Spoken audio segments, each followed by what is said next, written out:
Alright everyone, welcome to another Kings of War bat rep. It's been a while since I played some Kings of War, so it's always good to get back into it. Playing against some Ratkin today. I don't get a chance to play some Ratkin in my normal group, so it's good to play them. This is Universal Battle Report. Really good opportunity for me to just play against armies that I don't get to play against normally. So this is a standard 2,300 points. We always like to do controls, a good balance scenario. I'm actually working on a new list where I'm, without the Beast Cav, I'm bringing in a Knight Regiment, and from there I'm able to fit in a couple of extra units, and I'll go over that. He's actually playing a very interesting Ratkin list, but let's go over mine. So this is a new list, slight variant, where I've got the Spear Phalanx. I've dropped the Dragon Charge Shield. With my army being a little more offensive, I found that I don't play them as defensive anymore, so I just have them with a Healing Brew, Foot Guard with Hammer of Measured Force. I now have a third unit of Militia Mob. So I've able to, with the Beast Cab that I've dropped, I was able to fit in that third unit of Militia Mobs. I got the Fanatics with the Blood of the Old King. I've got a Knight Cavalry Regiment, so they're just, yeah, they don't have anything on them. I then have the Cavalry Horde with the Boots, two Giants, Standard Bearer with the Loot, three Mounted Heroes, and the Captain. So as you can see, some slight tweaks. I really like bringing the Boots back on the Knight Horde. They really need it. So for my opponent, he's calling this Trash Can, and it's a really cool list. So he's got 4 Hordes of Warriors. He's got 2 more Hordes of Wretches, so that is just a lot of unit strength right there. He's got some Nightmares, so those are the shooters. He's got some Hack Paws that he's given the Boots, so these are some pretty fast cavalry that also have Nibble. He's got some Tunnel Runners with the Boot of Sharpness. Those guys are going to be hit really hard. That's a pretty nasty unit right there. He's got the Tangle. Tangle is pretty cool. Mind Fog, Weakness, Fireball, Banechant. Just all around a pretty good. He's got an Aura Fury, which is another really cool thing. And he's got, so a lot of these units have the rallying and stuff. You can follow those. So he's using a lot of auras in here. So the Tangle has the Aura Fury. He's got a War Chief that he has Aura of Vicious from infantry only. And he's just, also just standard inspiring. He's got the Birthing Daughter with a Blight Pistol. She has Aura Strider expendable only. And as you can see, the Warriors and the Wretches, they're all expendable and they're infantry. So he's using a lot of auras in this. He's got sort of these basic troops. And with the Bane Chant, with the Vicious, with the Strider, he's really able to kind of stack a lot of... He's basically able to soup up these sort of simple units as well. Really cool. Two Brute Enforcers. Those are just good. Light Chat. They're great. 75 points is so great for them. They're weak and all that stuff. But at the end of the day, they're really solid. Just a solid Brutal on them as well. Brute Enforcers are just great for 75 points. The Birthing Dollar also has the loot, so he's got 2 sources of Banechant in this army. He's finishing it off with 2 Broodmothers with Drain Life. He's got one with Scorched to Earth, the other one with Hex. Broodmothers are just always really solid. And he's put the Orb of Towering Presence on one of the Broodmothers. So 16 drops, 32 unit strength. Playing against this army, I'm really glad I brought that third Militia Mob. That actually brings me up to 27 unit strength. I was really feeling that 25 unit strength was just a little too... not enough for this army. I like it at 27. So let's look at the setup. So with the setup here, just for my opponent, you see he's kind of just sets up in the center, and he's got those Hack Paws there to kind of pull around the flank. I've kind of got one hero towards... the plan is I'm going to use that hero and on the far left in the center, and those 2 Militia Mobs to sort of hold off those Hack Paws. The other thing I started to know is with the Captain, this is post-Captain redeploy, I took those pikes and I was able to put them basically right in front of those tunnel runners. So it really kind of slowed them down. He's committed pretty far to the right flank, so I went ahead and committed pretty much as well. I've got, as you can kind of see in the center, I've got a lot of my slower, tougher units with Chaff. I then have a lot of my faster, hard-hitting units on the right. So I'm planning on, kind of hitting and crushing this right flank and then sort of going towards his center while also trying to hold my center. I've basically given up the entire left side of the board. All right, top of turn 1, he gets to go first, and yeah, he just moves up. Just so you note, there are those green stars on his troops. Those are the green stars are his pots, and he'll actually show on here when he pops those pots. So he hasn't used anything else. Yeah, he just moves up. Pretty uneventful first turn. And his turn, I think he did get like a mind fog, but didn't do anything. So on the bottom of turn 1, this is just here, and what I basically do here is I use that hero. So on the far left, I know those hack paws are going to give me trouble, and my goal here is to basically delay those hack paws as long as possible. So I pull one of the militia mobs over, and I use that hill sort of as a way to keep him back. Basically, if he goes on top of that hill, I'm going to hit him with the hero and then move the militia mob up there as well. Those hack paws are pretty weak. Remember, they aren't rallied right now, so I'm sort of keeping the. I'm pressuring those hack paws and delaying them. While at the same time on the right flank, I sort of push up very aggressively, push up my giants. I also just push up the spears. I keep my militia mob back because I want to use that militia mobs in the center as sort of my. I want to sort of keep them back and use them to sort of move them where I need them to get my table quarters.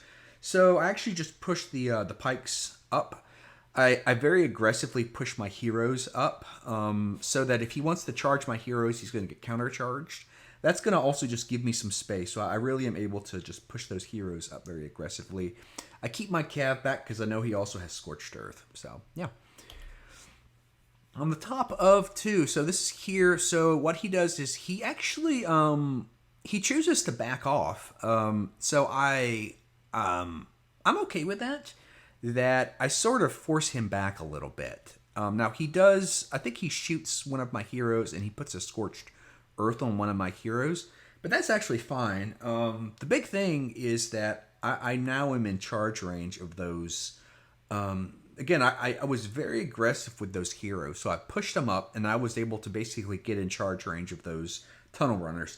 And that's what I'm going to do. This turn, for his turn, he sort of pushes his back. The other thing to note here is his hack paws on the left. He can't quite get into my flank, so he actually sort of backs off. So that's also just my hero sort of pressuring those hack paws here. So, yeah. It was a pretty good move on his part. Remember, he can outshoot me, that he just also backs off a little bit and just kind of shoots and takes some wounds. His hack paws do better position, and he's also moving his broodmother on that left side as well. All right, for the bottom of 2, so for here, I have an opportunity to push that right flank, and that's exactly what I do. So I send those heroes. One of the heroes goes into the tunnel runners, and all I want to do is just one wound just to hold those tunnel runners back a turn. With that, I push up the cav. I send my other hero into one of those warrior squads just to hold them back.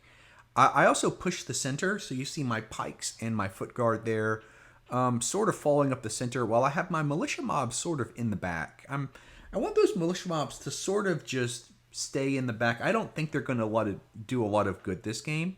So I'm just sort of keeping those militia mobs safe so that he can kind of use those as unit strength where needed.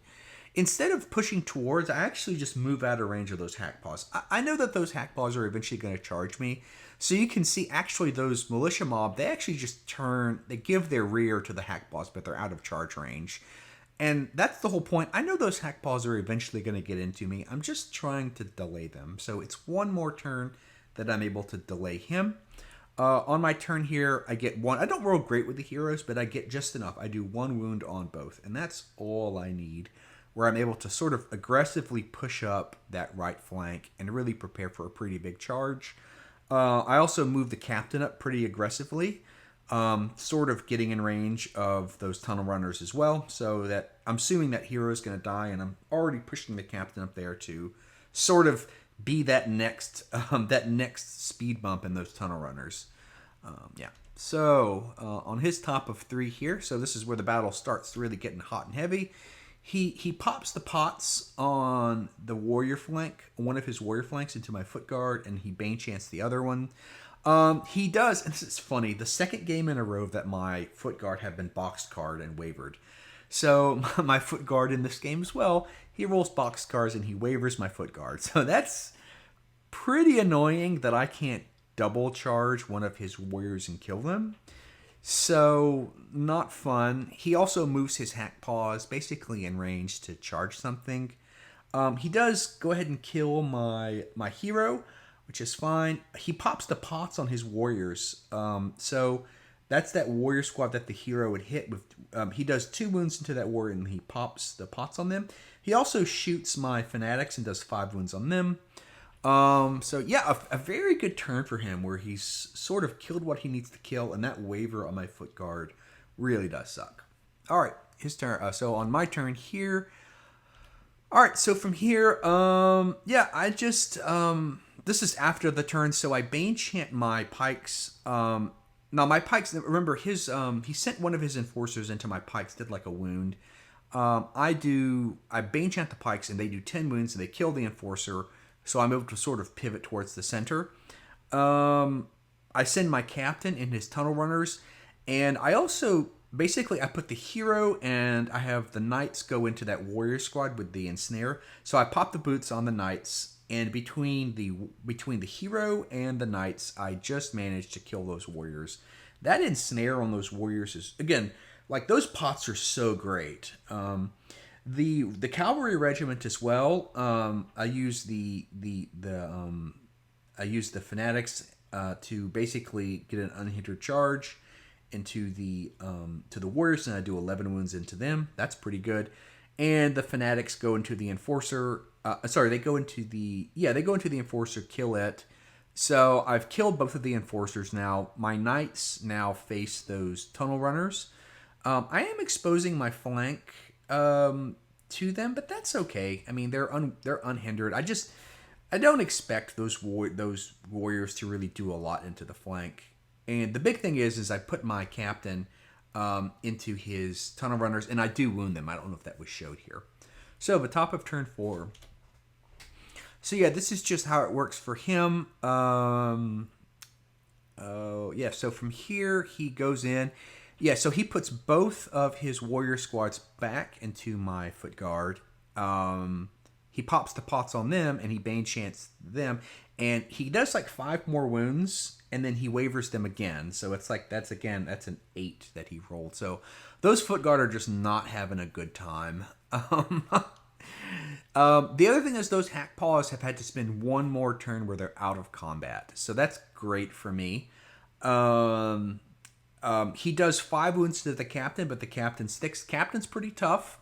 So I was gracious. Like I said, he's rolling really good in the center with my foot guard, but I don't think he rolled so great against the captain, which is good. He also did 7 wounds into my knight regiment, and those guys were hindered. And that's, by the way, that's a flank charge from the warrior squad, and that's a hinder charge from those guys. So only 7 wounds into the regiment squad was pretty good. They do stick. I was actually expecting those knight regiments on the far right to die. That's why I had kind of put the giant there already. I was basically saying, well, these guys have already gonna die. So it's really great that the knight regiment survived, even though my giant is now sort of stuck there. He also shoots. Yeah, he does a lot of shooting into the fanatics, takes them up to 14 wounds. So those fanatics are, they're, like I said, they're about to die, and that's okay. They're soaking up wounds. So bottom of 4. So with the fanatics just at 14 wounds, I go ahead and I get a rear. Again, that knight regiment sticking was really good for me. I get a rear charge into the warrior squad on the bottom right. I send my hero into those wretches in the bottom right to slow them up. My captain goes into the tangle. Remember, he wasn't wavered, so I just put a wound on the tangle so he can't cast spells. And then my cavalry, my knight horde, and my giant both go into those tunnel runners, so they're gonna blow them up. He does hex my standard bearer, but I don't really care. I go ahead and I use my Bane Chant. I just take 2 wounds on the standard bearer, and I Bane Chant. I'm going to Bane Chant the pikes. The foot guard move back because they wavered again, and to sort of slow down his center push, I put my hero into those warriors. And then again, those militia mobs, I know one of them is probably going to die, so I'll go ahead and just I basically wait for the tunnel runners to charge, and then I'm gonna charge the tunnel runners. Again, the only thing that those militia mobs in the top left are gonna do is just slow down the tunnel runners. You can also see in the kind of the I have my third militia mob squad right next to those pikes.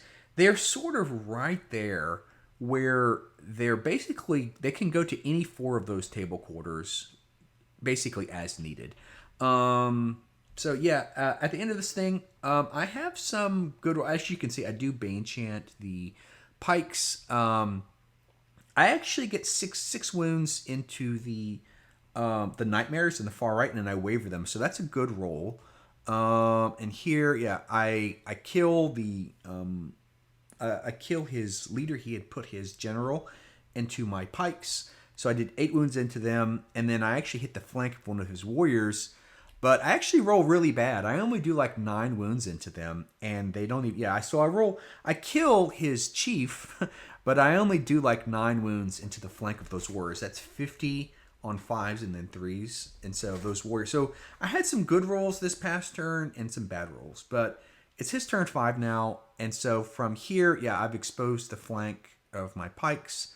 And here, yeah, he does 13 wounds. So he does 12 wounds, I think, into those pikes, and he wavers them. He goes ahead and puts another 6 wounds into my foot guard, kills them. He also rolls good and kills my hero, and then hits the flank of my militia mob, kills them, and he hits my other militia mob. He rolls really good this turn, I would say. He does a few more wounds into my fanatics. They're now at 17. But luckily, the captain there saved him. So that captain is so great. I had that 6-inch rally bubble, and I think he was basically the captain stopped them from dying. So it's really great. My pike's getting wavered.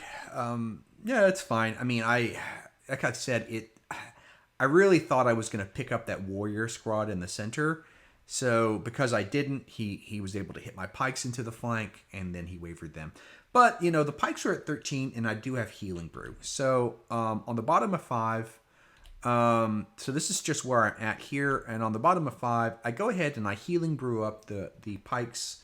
And then I put my Night Horde into the flank of his wretches, so they're going to die. I run my captain the other way. So, I think the right flank is sort of good. I know he healed up his nightmares.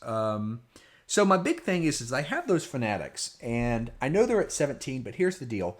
If I can basically remove anything that they can't be hit, I'm going to be good.